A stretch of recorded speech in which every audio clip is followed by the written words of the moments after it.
They're all walking around believing that they can do whatever they want and get away with it and take the law into their own hands. And I'm starting to believe that's true. You know, we have RCMP telling us that a lot of members are coming. A fraction of them are showing up. We're not sure who to believe, who to call on. A dispute over lobster fishing rights in Nova Scotia has descended into violence.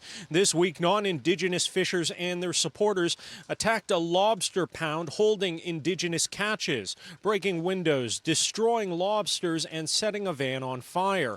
An Indigenous fisher caught in the crossfire, taking refuge inside the pound as a local chief alleges the RCMP were unable to intervene. Every time something unfolds with violence, the RCMP, DFO, all they say is it's not safe for our people to interfere. Well, how do you think our people feel? If there's nobody there to protect them, you know, my understanding is that get enough people together, you can do what you want. That is the risk. The risk, if we don't get this right, is that people will die. And I think everyone should be clear about what that means. Because violence begets violence. Indigenous Services Minister Mark Miller condemning the violence that included an attack on Chief Michael Sack, the leader of the band at the heart of this dispute. The Supreme Court ruled in 1999 that Mi'kmaq in Canada have a right to earn a moderate livelihood from lobster fishing, even out of season. But Nova Scotia's premier says that hasn't been defined and the federal government needs to step in. We need the national government to determine what is a moderate livelihood.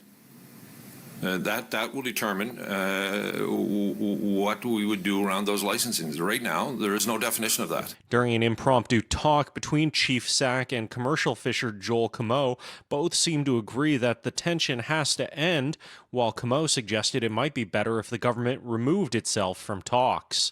I would rather have a group of industry and a group of chiefs or I don't know how to say it right there, chiefs or fishery regulators on your side, and we could probably come up with a better plan. Fisheries Minister Bernadette Jordan has issued a statement condemning the violence, saying the federal government is seized with the issue and working with First Nations and industry leaders. The Prime Minister echoed that call, but Chief Sack says it's hard to believe what the government says when he sees what the government does. Action speaks louder than words.